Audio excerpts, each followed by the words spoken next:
Yo, how's it going everyone? It's me, Arctic. Today's video, we're going to be going over a complete sub-DPS guide for Yoimiya. Now, I will be talking about what makes her a good sub-DPS, also what weapons to kind of choose if you want to go for more of a sub-DPS route. However, you can still use the DPS weapons, but we are going to talk also about artifact choice that'll factor into getting the most out of a sub-DPS Yoimiya.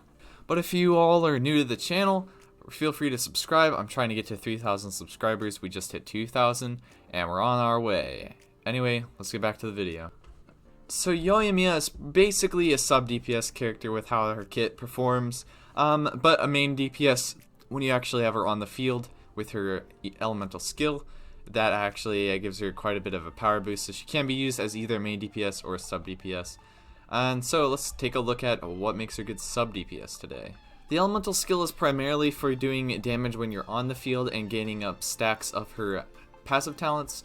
And then what you do is you cast your ultimate right here, and the ultimate is where your main sub DPS is coming from. And so that's where we're going to focus on with our artifacts and weapon choice.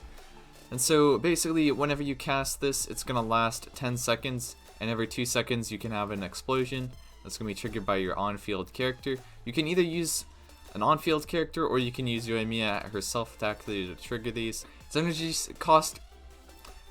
cost is 60, so you can pretty much cast this most of the time. You don't necessarily have to worry about energy recharge as much thanks to that. Now in terms of her constellations that really add most of her sub DPS viability, this first one is going to be good. It gives you another 4 seconds, so that's another 2 reactions with her ultimate. And then whenever an opponent is defeated with her ult, Yoimiya's attack is increased by 20% for 20 seconds, so that's a pretty good thing right there.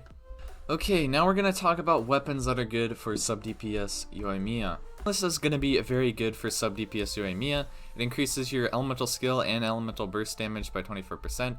Technically your elemental skill doesn't do damage, so this isn't going to help out your auto attack damage when you cast your elemental skill, but you do get the extra burst damage, and it comes with elemental mastery, which is going to give you a lot of more reaction damage, which is what you're trying to do with a sub DPS Yoimiya. So this is going to be a very good weapon. The Alley Hunter is also probably going to be a very good sub DPS weapon, because what you can do is if you're primarily using Yoimiya for ults, this will stack up off the field, and it'll give you extra damage bonus based on how long you're off the field.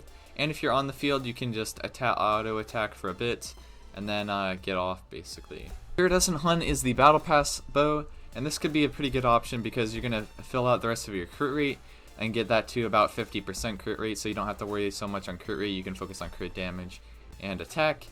And this passive right here also is pretty good because it creates like a little vortex that can suck enemies in, and then you're going to be able to have a little bit of crowd control with Yoimiya. For 5-star weapons, Skyward Harp is pretty good. It's going to give you some more crit rate, it's going to give you some crit damage, and also your attacks are going to have 6% chance to inflict a small AoE attack. So that'll be pretty good. This one has very high base stats, so you're going to be able to get lots of damage out of this one, even as a sub DPS. Elegy for the end is probably going to be one of the better sub DPS options. You're going to maintain a high ult uptime thanks to your energy recharge percent, and also its millennial movement stacks gives you like some attack and elemental mastery, which is going to be good for reaction with Yoimiya. Now we're going to talk about artifact sets that are going to be suited for a sub DPS Yoimiya. So right off the bat, the Crimson Witch of Flame set is going to be pretty good for sub DPS Yoimiya. The reason behind this is because the 4-piece is going to increase your overload and burning damage by 40%. It also increases your vaporize and melt damage by 15%. And using an elemental skill increases the 2-piece set bonus by 50%. This is kind of be similar to Hu Tao, where you're not going to be able to get the maximum 3 stacks off of this.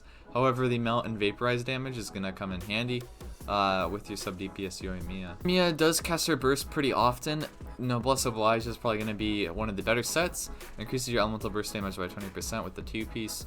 And the 4-piece, using an elemental burst, increases all party members' attack by 20% for 12 seconds. So that'll also include Yoimiya. So this could be very good. And also, if you want to use a very high energy recharge build on your Yoimiya, the Seal of Installation could work very well. Increases your energy recharge by 20%. This set increases your elemental burst damage by 30% of energy recharge, and maximum of 75% damage increase can happen this way. And so 75% is quite a bit. So if you pair Yoimiya with like a Electro Traveler, you can basically stack up your energy recharge a whole bunch. along with this and get a lot of damage off of this. But other than that, that's basically it for the sub DPS Yoimiya. If you guys enjoyed the video, remember to subscribe. But anyway, it's been me, Arctic. I'll see you next time. Farewell.